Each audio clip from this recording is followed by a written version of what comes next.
여러분 안녕하십니까. 수원시 글로벌 평생학습관 러닝 레터 배우러 와 제33호를 영상으로 배달해 드리겠습니다. 저는 배달꾼 조영호 관장입니다. 이번 호의 주제는 타살률이 높은 나라, 자살률이 높은 나라입니다. 제목이 참 특이하죠. 자, 배움과 삶에 얽힌 얘기를 쭉 모아서 전해드리고 있습니다. 이번 호에는 자살률, 타살률 얘기입니다. 여러분, 우리나라는 참 치안이 안정적인 나라입니다. 살인사건 거의 없지 않습니까? 우리가 밤거리를 그래도 비교적 안전하게 안심하고 걸을 수 있는 그런 환경을 누리고 있습니다. 외국인들이 여행을 와도 혼자 나갈 수 있는 나라, 그런 나라가 한국입니다. 그런 나라가 많지가 않다 그럽니다. 그럼 반대로 치안이 불안한 나라는 어디일까요? 살인사건이 많이 일어나고 살인율이 높은 나라는 어디일까요? 여러분 짐작하시겠지만 남미인 것 같습니다. 신문을 보니까 중남미에 관한 기사가 있어요. 중남미에서 전 세계 살인사건의 33%가 발생한다. 이런 기사가 있네요. 2000년 이후 250만 명이 피살이 됐다. 여기 이제 2018년도 기사인데, 야, 놀랍습니다. 전 세계 살인사건의 3분의 1이 중남미에서 발생된다. 중남미 인구가 얼마나 될까요? 중남미 인구는 전 세계 인구의 8% 내지 9% 이렇게 되는 것 같아요. 그런데 10%도 안 되는 지역에서 타살률, 살인사건이 33%나 일어난 거예요. 그 중에서 베네수엘라는 살인사건이 일어나는 살인율, 타살률이 45.6이 되는 것 같습니다. 인구 10만 명당으로 통계를 내고 있죠. 인구 10만 명당 살인율이 45명이다. 이런 얘기가 되겠습니다. 멕시코 30명, 브라질 23명이 되는 것이죠.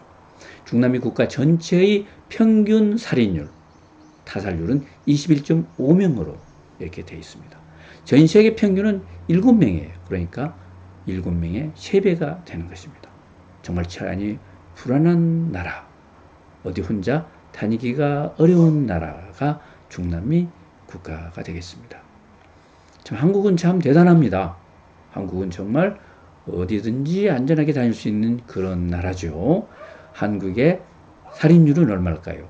0.6명에 불과합니다. 인구 10만 명당 1년에 한 명도 안 죽는, 피살되지 않는 그런 나라가 됐죠. 정말 자랑스럽습니다. 일본도 그렇고 우리나라도 그렇고 치안하면 거의 완벽에 가까운 그런 나라다. 이렇게 자랑할 수가 있죠. 정말 자랑스럽지 않습니까? 그런데 문제는 타살률이 아니고 자살률에 있습니다. 자살하는 사람의 숫자는 얼마나 될까요? 인구 10만 명당 1년에 25명입니다. OECD 평균이 11.5명이랍니다. 그래서 OECD 국가 중에서 우리가 참 부끄럽게도 계속 1등을 하고 있습니다. 어디에서? 자살률에서 1등을 하고 있는 것이죠.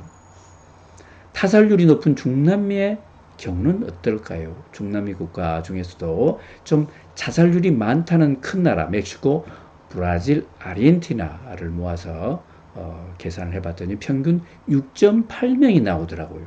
OECD 평균에 많이 못 미치는 숫자지요. 우리나라보다 4분의 1밖에 안 되는 그런 타살률을 중남미 국가에서 보이고 있습니다. 중남미는 타살률이 높은 나라, 우리나라는 자살률이 높은 나라입니다. 자살 공화국이다. 이런 표현도 있고 이런 책도 있습니다. 왜 자살을 사람들이 할까요? 살기 어려워서, 먹고 살기 어려워서, 경제적으로 힘들어서 자살한다. 이렇게들 얘기합니다만, 경제적인 여건으로만 본다면 중남미 국가는 우리나라에 비해서 자살률이 한 3배는 돼야 될 것입니다. 그것만은 아니라는 얘기죠. 경제적인 여건뿐만 아니고 사회적인 연대가 특별히 중요하다. 이런 연구들이 있습니다. 우리는 너무 치열하게 살고 있는 것 같아요. 그런 가운데서 따뜻한 가족적인 온정이 사라지고 의지할 사람들이 없어지고 믿을 수 있는 사람이 적어지는 것이죠. 사회적인 연대의 파괴, 관계의 붕괴라 할까요? 그런 것이 되고 있습니다. 제가 아주에 있을 때 학생들 글로벌 교육을 위해서 남미의 방학 동안에 학생들 연구를 해서 파견을 하려고 그랬어요. 그랬더니 학부형들이 반대를 했던 겁니다. 왜냐하면 그렇게 어려운 나라에, 위험한 나라에 어떻게 우리 아들을, 우리 딸들을 보내려고 그러느냐, 뭐 이런 것이죠. 예. 이 자살률이 1등인 우리나라가 타살률이 높은 중남미를 어떻게 나무랄 수가 있을까요? 어떻게 비난할 수가 있을까요? 중남미의 그 타살률, 살인율은 대개 범죄 집단끼리, 갱단끼리 하는 가운데서 일어난다 그럽니다. 한국의 자살은 어디서 주로 일어날까요? 젊은 사람들의 자살이 많습니다. 그리고 65세 이상 노인들의 자살이 많은 것입니다. 누가 더 부끄러운가요? 이 문제를 해결하지 않으면 우리는 선진국에 올라갈 수 없다. 행복을 논하기가 매우 어렵다. 이렇게 생각이 되네요. 네, 조영호 관장의 좌우지간 자살률, 타살률에 관한 어록입니다. 자살은 개인의 사건이라기보다는 사회적 사실, social fact이다. 자살은 기존의 사회적 규범을 파괴하는 것이고 사회적인 일탈이다. 에밀 듀류갱이라고 발음할 수도 있는데요. 프랑스 사회학자가 한 얘기입니다. 프랑스 사회학자 에밀 듀류갱은 1897년에 자살론이라는 책을 썼습니다. 사회적 현상을 연구를 했는데 이번은 사회적 실증주의 방법으로서 통계 숫자로 가지고 분석을 했거든요. 현대사회의 아버지다, 개척자다 이렇게 얘기를 하고 있는데요. 조사를 해보니까 특정 집단이 자살률이 많고 특정 시점이 많고 이런 것이 나타나는 거예요. 그러면 개인적인 일은 아니지 않습니까? 참 여자들 사이에서 자살률이 남자들보다 많다. 이런 현상도 있고요. 특정 종교 집단에서 많다. 이런 것도 나오고 뭐 그랬습니다. 자, 힘들어서 좀 자살하고 싶다. 이런 사람도 있을 수 있을 텐데 그분한테는 이 말씀을 전해주고 싶네요. 사무엘 베케트 고도를 기다리며 라는 소설로 유명한 노벨 문학상 수상자시죠. 또 실패했는가? 괜찮다. 다시 실행하라. 그리고 더 나은 실패를 하라. 또 실패했는가? 괜찮다. 다시 실행하라. 그리고 더 나은 실패를 하라. Ever tried, ever failed, no matter. Try again, try again. Fail better.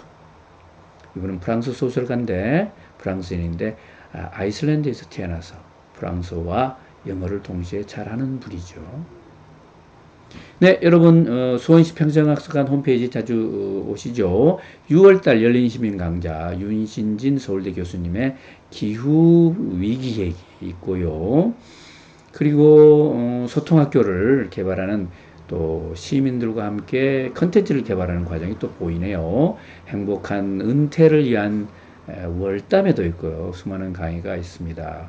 7, 8월은 여름 학기입니다. 학교와 같이 글로벌 평생학습관도 여름방학인데요. 여름방학을 위해서 아이들을 위한 방학 캠프가 있고요. 또 성인을 위한 외국어 공부도 있고 문화강좌, 인문강좌, 다양한 강좌들이 온라인으로 오프라인으로 펼쳐지고 있죠. 오프라인 물론 방역수칙을 지키면서 하고 있습니다. 여러분 이번에도 감사합니다. 좋아요 눌러주시고 구독 신청 꾹 눌러주시기 바랍니다. 다음 호에서 뵙겠습니다. 바이바이.